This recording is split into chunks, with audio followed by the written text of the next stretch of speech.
All right. Hello out there. I am Jason. I am Craig. And this is the Bunny Rabbit's Hole. Here at the Bunny Rabbit's Hole, what we do is we take a single topic, center theme, I should say, talk about it for a little bit, let something that inspires us take us in another direction. When that direction finds an end, we come back to the main theme and then continue on. We pick the topic so we can advance, and then we spend a week researching it. And we don't just research the parts of the topic that fit our narrative. We also research the opposing, factors as well. But so we include these facts, and that's what they are, facts, undisputed facts, into our podcast, but we also include our opinions as well. Right. Our research is neutral. Our opinions may not be. Right. And if you are easily offended, this would be the time that you just fuck off and go find something else. And bye-bye. Remember, this is entertainment. It's entertainment, and it's entertainment. And if it's not your type of entertainment, then find some other entertainment, because It's entertainment, and we try to entertain those that are entertained by this type of entertainment. Right. Okay. With that being said, what are we talking about today? Yeah. Today we are talking about the history of Halloween, because it's creeping up on us. And it's also it's my favorite holiday. Mine too. It always has been. Yeah. I think it comes down to it. It's like, we talked about in one of our earlier podcasts about playing Dungeons and Dragons. It's one day a year you get to put on a costume and be somebody who you're normally not. Right. And there's the whole like evil vibe about Halloween. And when we get into it, we'll tell you where the evilness really comes from Halloween. But for me, it was all about the candy. Yeah. Straight up when I was a kid, that's all it was about. And we'll go into the lore about the bad candy too. We'll talk about all that too. But for me, it was running from house to house to house as fast as you can, cover as much mileage as you could to get as much candy as you could. Today, like I have a son who's beyond the age of trick-or-treating now. He didn't really give a shit. Right. My kids didn't either. It was like, come on, pick up the pace. We got to go. Yeah. So I grew up in a little town where there was two huge churches. The block the road that we lived on had two huge churches, one on either end. So they had these huge parking lots, and everybody would come in it was a rural community. Everybody would come in from out of town, park in either one of these parking lots. Then they would go up one side of the street and back down the other, and then get back in their cars and go home. So we would get 500, 600, 700 trick-or-treaters in this small little town every single year. So that's what I grew up with. That's what I remember. It's like always, my dad having to run out and go buy more candy because we ran out or we were getting desperately low. So when I moved out here to the West Coast, and I was asked, hey, pick up some candy for Halloween. I'm like, all right. So I stopped at a department store, loaded up bag after bag after bag of candy, come walking in there with like 3 bags, just like I've just bought groceries for the week, but it was nothing but candy. And they're looking at me like, what the hell are you doing? Like, it's trick-or-treaters.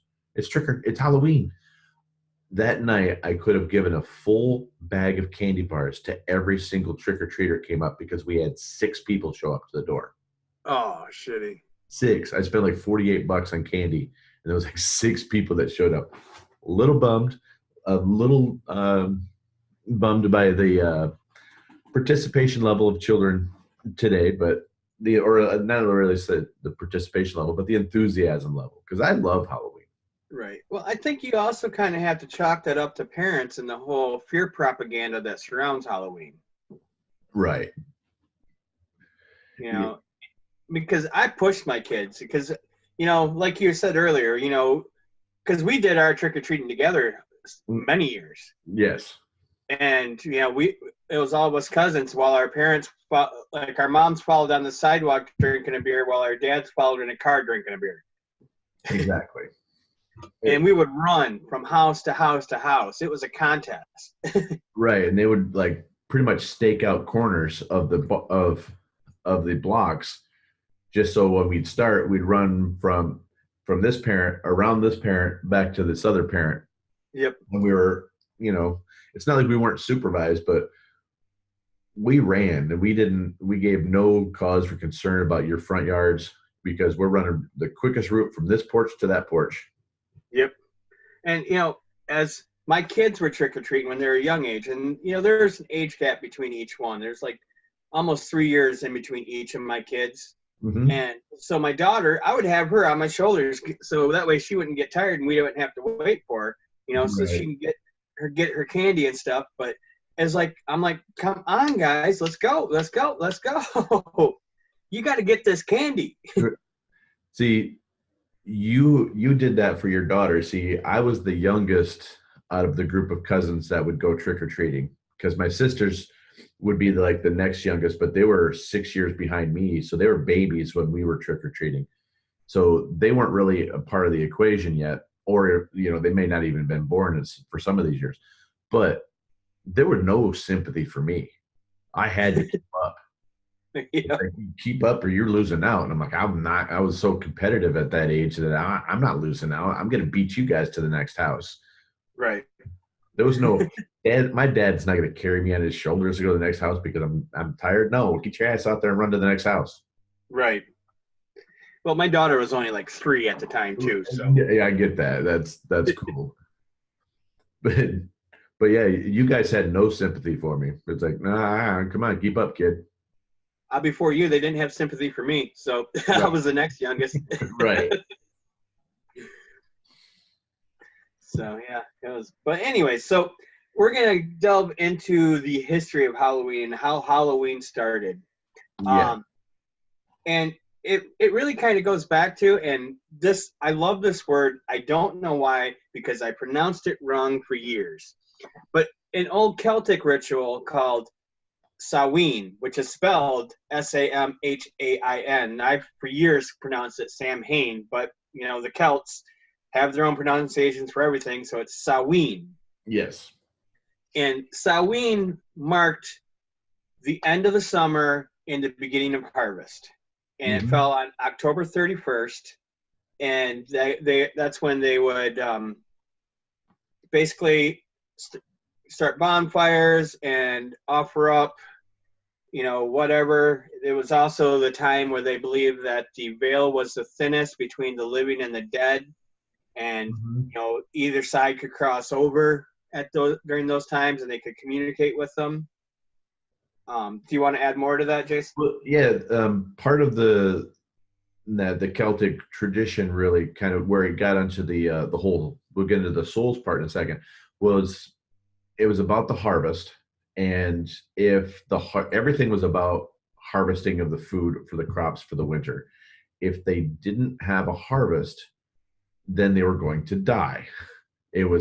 So no food. It was a scary time. So it's like they took this very serious, because if they didn't do their offerings, and they didn't have a bountiful harvest, then that meant when it's coming into this dark period, it was going to be, it was going to be terrible. It was really, and that terrible feeling came from when you come out of summer, the days start getting shorter.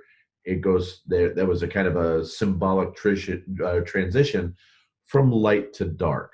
So being everything that came after the end of October was kind of a dark period for them. And so that's really kind of the root of where the evilness came from. But then there's other parts of it that in their beliefs where you were saying that the veil between the two sides was thinnest, because that's when the days started getting shorter and shorter and shorter. They felt that the souls and the bad spirits would walk amongst them and try to keep them down.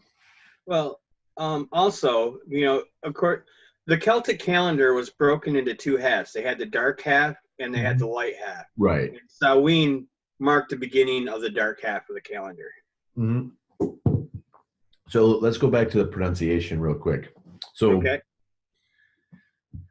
Being a fan of punk and metal and underground music my entire life, I was a big fan of Glenn Danzig, who was, from the band Danzig. He was a founding member, pretty much played every instrument on the Misfits, the first couple of Misfits albums before he went off and did something. But he was also in this other band called Samhain. And we always called them Samhain. They had this great album called November Coming Fire. There's a couple other albums too. That one was my favorite. But we always called them Samhain. But then one day on Headbangers Ball and MTV, he was on there, and it was just this really. They were some guy on MTV. I don't even remember. Was it Ricky Rackman? I think was the host back then. Yeah. Called him Sam Hain, and Danzig like monkey stomped him, just like, no, solid.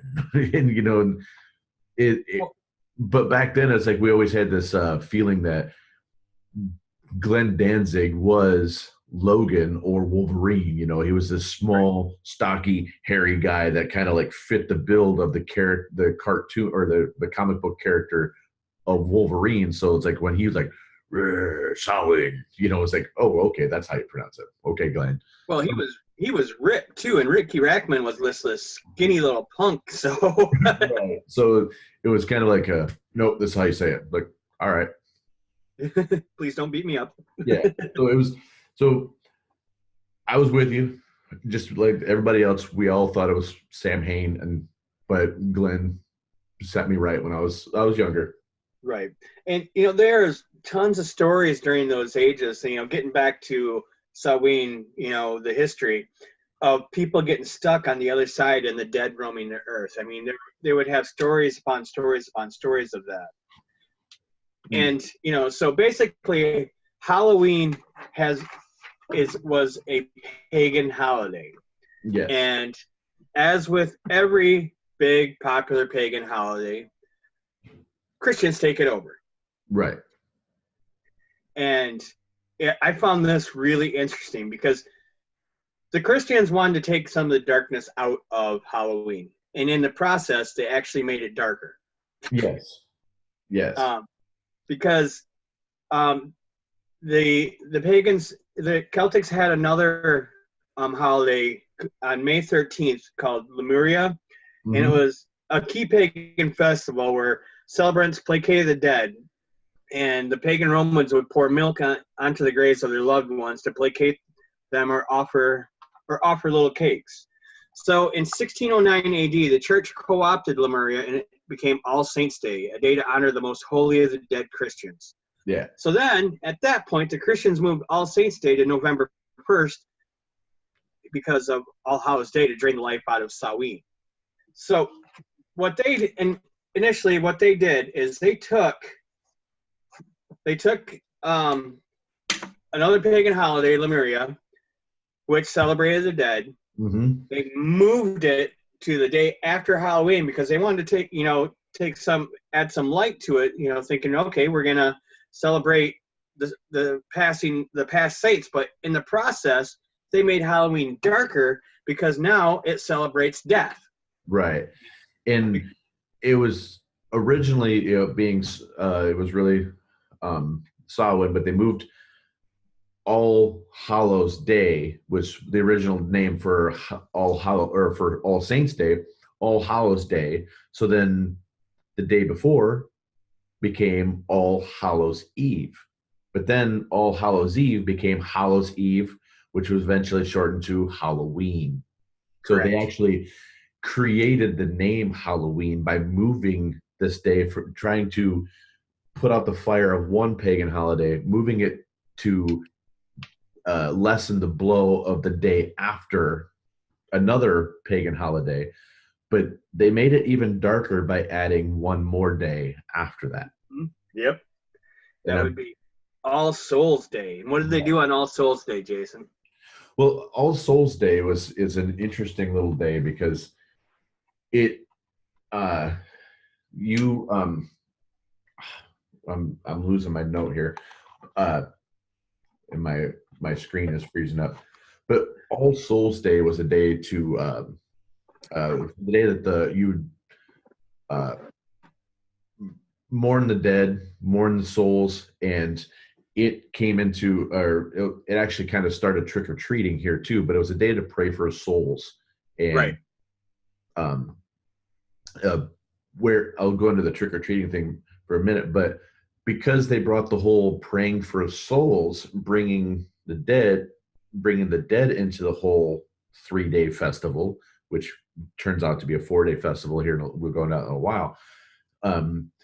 It brought even more darkness because it happens in that dark period. They've already talking about souls. Now the Christians bring souls into a pagan ritual that going into the darkness. So now you have their transition from light to dark.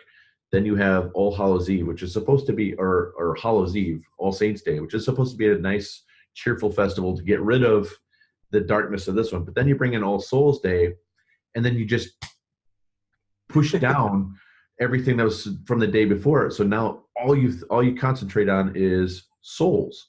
Now you have souls walking the earth for this whole period. And did you have anything to add to that? I did. I mean, well, yeah. I mean, kind of basically the same thing you're saying. So we take Halloween, which is, we're celebrating the end of the harvest, which was, I mean, honestly, if you look back at the pagans, the way that they were celebrating it was a little creepy, but not extremely creepy. Mm-hmm. But then the Christians took it over, trying to make it, lighter, and made it extremely creepy, because let's not just All Saints Day where we're honoring saints that passed away, but now the next day we're honoring all people who passed away, all Christian people. I'm sorry. Yeah. And then, like you said, a couple of days later, which we'll get into later, because on November 5th became another day that we'll end up with later. But yeah, and one of the ways the church helped establish the creepiness is back in the Middle Ages, the priest would ask people to pray for souls caught in purgatory. Mm-hmm. Yes. And purgatory, for those that don't know, is the place that souls go when they're stuck between heaven and hell. It's where a victim of a werewolf goes. Right. And it's, according to the church, if enough prayers were sent up, it would free souls from purgatory to go to heaven. And, touch on the trick-or-treating thing you were doing. This is basically what started trick-or-treating, where people, poverty-stricken. Okay. Yes. Yep. Poverty-stricken people, basically beggars, would go house to house, and what they called it was souling. They would go and they would beg for these cakes, which was basically like little cupcakes, so to speak, with raisins in them. Yeah. And in return, they would offer up prayers to the souls in purgatory to help free them. But they start. Yeah, we'll get into that next part of it later on, mm-hmm. when we talk more about trick or treating. But that's the basis of it.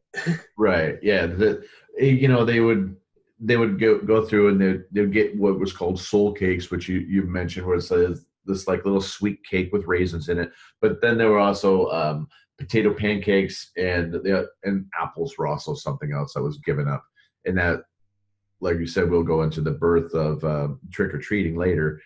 But it's kind of funny that it really kind of started with some street kids that figured out how to skirt the system. Yeah. Like, you know what? Let's go extort these people. We'll get them to give us stuff, and then we'll pray for their, for their loved ones, the ones that are trapped. And these kids knew it was bullshit. They knew, whatever. They thought of an idea to actually scam the system. and they did it, and it's still a tradition that goes on today. Yeah. I loved it. I love it. Well, you know, they was like, hey, we can actually eat today. Yes. Yeah. You know, so this time of year was actually, you know, in a way, really happy for these kids. Right. And it became, that's why a lot of us to this day still love Halloween, because it's a joyous time. It really is. I mean, you know, this is also the time that it was around this time that the mascot for Halloween became witches, Mm-hmm. which of course spurred on the churches for their witch hunts and stuff like that. Yes. You know, also cats.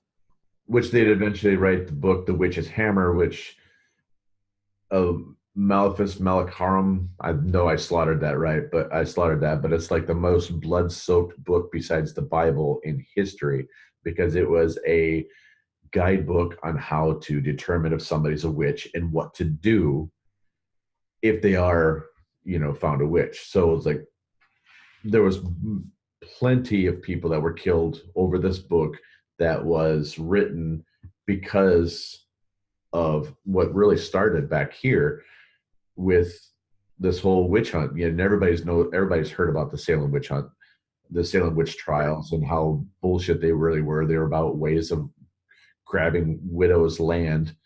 But yeah, well, that's a whole other sort of thing. But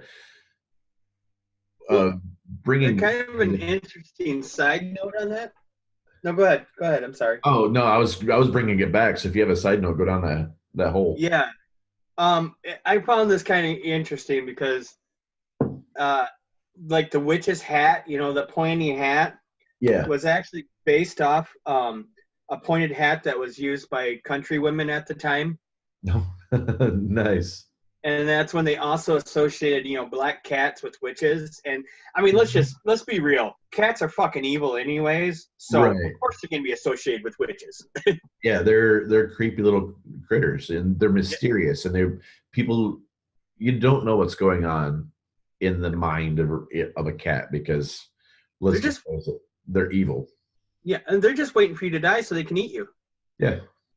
Yep. And they're the most selfish creatures on the face of the earth. And just so we know, let's be clear. When a cat brings you a dead mouse, it is not offering you a treat. It actually thinks less of you, and it doesn't think you know how to hunt for yourself. So, this is true. A cat actually, when it brings you a dead item, it is trying to teach you how to hunt, because it thinks that less of you. Probably because you're cleaning a box full of its poop. Any creature that's willing to do that, play with that, then oh, come on, you need help. Right. Okay. I'm gonna bring us back. Because one of the interesting things, and this is gonna tie into the next thing, is Halloween marks death, because you know you have the trees with the leaves falling off them, so you have, you know, empty branches with no leaves on them. And around this time, beggars started using masks when begging for treats to hide their identities. Mm-hmm. So basically, you know, they could go in with a mask, ask for a treat, turn around, take the mask off, come back, you know, get to the same houses, get more treat. And who hasn't thought about changing costumes and running back around the same houses, especially the ones giving away full candy bars? Yeah, exactly. And, you know, also around this time, they started drinking. And so if you didn't give them something, stuff could start to get violent at that time. Yeah. Which brings us to our next thing, which is, I'm sure you've got tons of research on this, and I'm going to let you run with it, but Guy Fawkes. All right. Guy Fawkes. Guy Fawkes was basically what a lot of people refer to as a Christian terrorist. Kind of my hero. Yeah. So anybody that's seen the movie V for Vendetta knows about Guy Fawkes. He tried to blow up Parliament. He was foiled, but he tried to blow up Parliament in Britain. He's the one that had the iconic Guy Fawkes mask that most people wear. That if you've ever seen an Anonymous videos from Anonymous, they wear the Guy Fawkes mask in their little YouTube videos. I say little YouTube videos. Now they're probably going to hack my shit. But Uh, you're a great organization, and you do what you do, and we appreciate your videos. Yeah. Okay. Please dig up more shit on Trump. Yeah. So with that being said, no, Guy Fawkes was, like I said, he was kind of a Christian terrorist who, how am I trying to put this? God, I'm losing my train of thought here. All right, so yeah, help me out here. I'm gonna help you. I'm gonna kind of run a little bit with some of the details of it, and then hopefully I'll bring you back on to where you were thinking. So the interesting part about when he was trying to blow up, and it was like, Parliament at the time was called the House of Lords. He used 36 barrels of gunpowder. Yeah. He didn't just want to blow this thing up. He wanted to blow the entire fucking world up. Right. And he was tried, found guilty, and hanged. And according to legend, his body was drawn and quartered, and the pieces were all thrown into a fire. Yes. So every year after that, and he did this it was November 5th, 1605. So this is where it strings into more days during that period of time. So You got Halloween on the 31st. You have All Saints Day on the 1st. You have All Souls Day on the 2nd. And now on the 5th, Guy Fawkes blew this shit up. And so every year after that, children would don masks and mock the memory of Guy Fawkes, masquerading, begging, and building bonfires. And today, all over England, this day is called Guy Fawkes Day or Bonfire Night. Right. Did that help you bring you back on? Yeah, I'm just having technical issues here with my computer, with my notes here. But no, yeah. So the mocking and the wearing of the Guy Fawkes mask is it's kind of funny because it was ridicule back then, because they, just like if somebody was to wear like a Bin Laden mask today, they're mocking the man, they're making fun of him. But now they use that same symbol as a symbol of revolution. It's become less of a symbol of an asshole that would try to kill people, to, hey, we need social change, we need social, right. But because of that, they started wearing the masks, and the mask is something that got attributed to the rest of these days, along with the, hey, we're gonna wear a different mask and go get some more cakes. Right. Go get some little Debbie's. Yeah, and it's interesting that you brought up the whole anonymous thing, because I always found that cool that they wore those masks in their videos and stuff. But if you're really that great of a hacker, why don't you prove it and go out and eliminate everybody's student loan debts? That'd be great. We'd all appreciate that. Yeah, that'd be cool. Yep. So I'm going to transition this over to the New World. Bum, bum, bum. So, we touched on the basics of it, of the history of it, but the Puritans in America, and yes, the Puritans are who formed America, not Catholics or, right. And they came to America to avoid religious persecution instead of creating a place where we can persecute other people's religions, because, that's not what we were founded on. Right. So they came to America, and while they're here, because of how violent and stuff it would get overseas in Europe where they came from, they tried to squash Halloween before it could even take hold. A couple Guy Fawkes celebrations made their way here, and other settlers tolerated or embraced the things that irritated the Puritans. But in 1833 is when you had started to hear the stories of Halloween parties where they told ghost stories around a fire. So that kind of became a tradition. And that's kind of, bonfires came with the whole Guy Fawkes thing, but, that's kind of where our tradition of bonfires in the fall came from. Right. Besides to keep us warm outside at night while we're drinking beer. So we don't have to have tiki torches and be called racist. Right. So It was about the mid-19th century, after the Civil War that ended in 1865 with 500,000 dead. There were so many unclaimed or unidentified dead bodies that our country got obsessed with death. Some believe that since they weren't identified, they might come back, and ghost stories ran amok. First Halloween ghost stories were about people coming back home. So basically around that time, they would sit around a bonfire talking about, a missing relative who was in the Civil War, who they believed to be dead, who would just their ghostly apparition would come home. And so America's Halloween stories begins, in the Civil War area. Right. And it's cool that you say that because up until a quick point, up until the South really started getting established there as, colonies, that's when that in the southern states is where that that Catholic colonists in Maryland recognized All Hallows Eve in their church calendars. So it was in the South that they actually started recognizing that All Hallows Eve was an actual day. And the rest of the country, or the colonies at that time, didn't like it. Right. Well, and why would they? Because, Right. it takes away from their religious beliefs. And, there's, and say what you will, but religions are a cult to me. If you go by the standard definition of cult, then yes, all religions are a cult. Yeah, I don't need somebody to tell me how to think. I can think for myself. Yeah. But it wasn't until the 20th century did most churches actually start recognizing Halloween on their calendars. Right. That we're getting to that. Yep.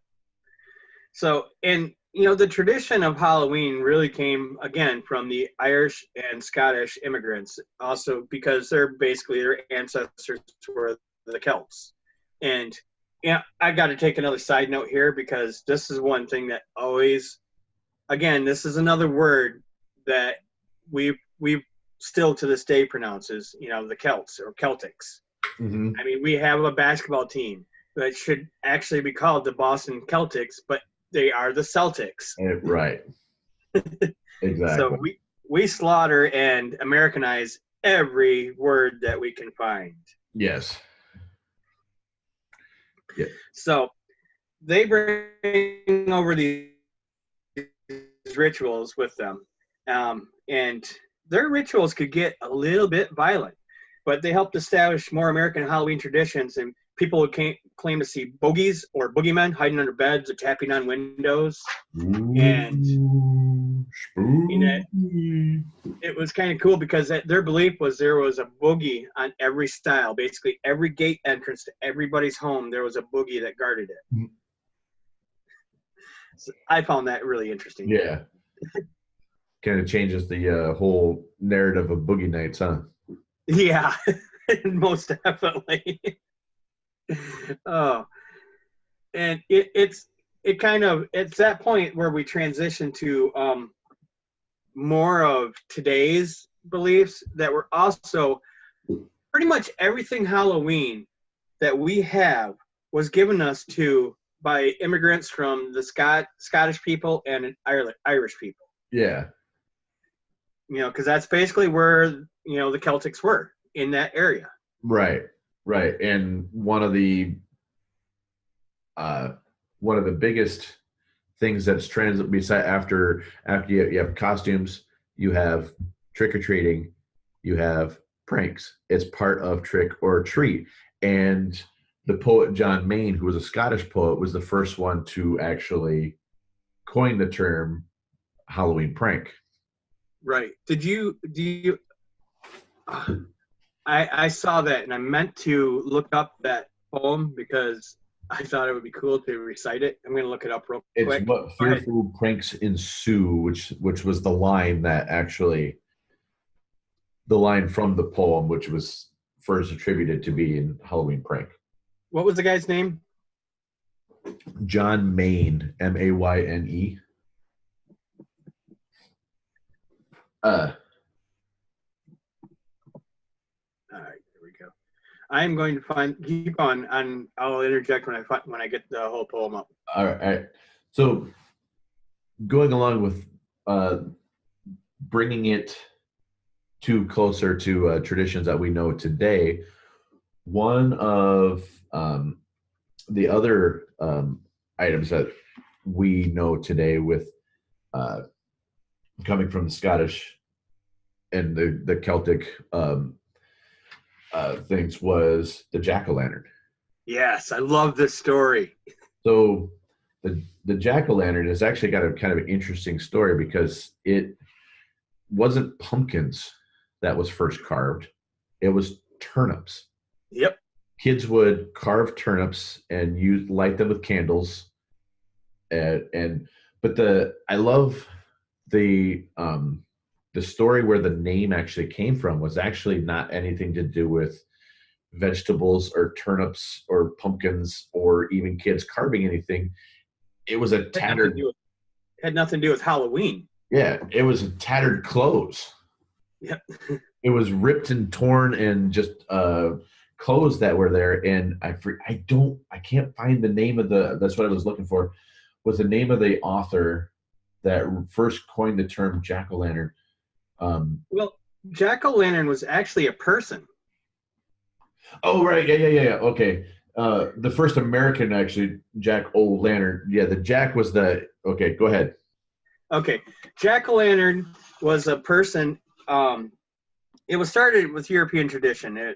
A prototype wasn't carved on a pumpkin, but hollowed out turnip. And this is because pumpkins came from America. They didn't have pumpkins. Yeah, right. So they used turnips. They didn't even know what pumpkins were. But anyways, the story is that jack-o'-lantern was kicked out of hell. He was such a horrible person. Right. What he did was he had, summoned the devil and got him trapped up in a tree. And he got him trapped in the tree by carving a cross in the bark of the tree. Uh-huh. So in order to get down, he told the devil, I'll let you down if you promise to never claim my soul. So the devil at that point agreed. So he wiped out the cross, let the devil down. And, he's just a piece of shit for a human being. He is just horrible. Right. So when he finally passed away, heaven wasn't going to take him. So he starts traveling down to hell to see his good buddy. And his good buddy says, I'm honoring my word. You're not coming down here. And, sends him back and throws an ember at him, which jack-o'-lantern caught and put into a carved out turnip. And that's where the legend starts from. And that's kind of in there. One of the facts that I like was the fact that they didn't have pumpkins, and so I'm just going back and thinking about okay, turnip. That's kind of they're tiny. And I know how hard it is to carve a fucking pumpkin, and they're already pretty much hollow on the inside. Yeah. So, and that's not easy to do. We've actually got automated tools now to do this shit for you. Electric knives and whatnot. Right. These kids were doing this we're not talking Ginsu knives. We're talking pocket knives that are probably not as sharp as we would want them to be, carving out a turnip and then still poking holes in it. And that takes a lot of work. Right. Good Lord. I'm having seriously technical difficulties on my end here. I'm sorry. Hawthorne was the guy's name. He wrote a story that talked about the tattered clothes of Jack being lit up from the back, and that's where it was the jack-o'-lantern was actually first coined in the New World. Okay. All right. At this point, I think would be a good time for a break and maybe split this up into, the two parts. Yeah, definitely.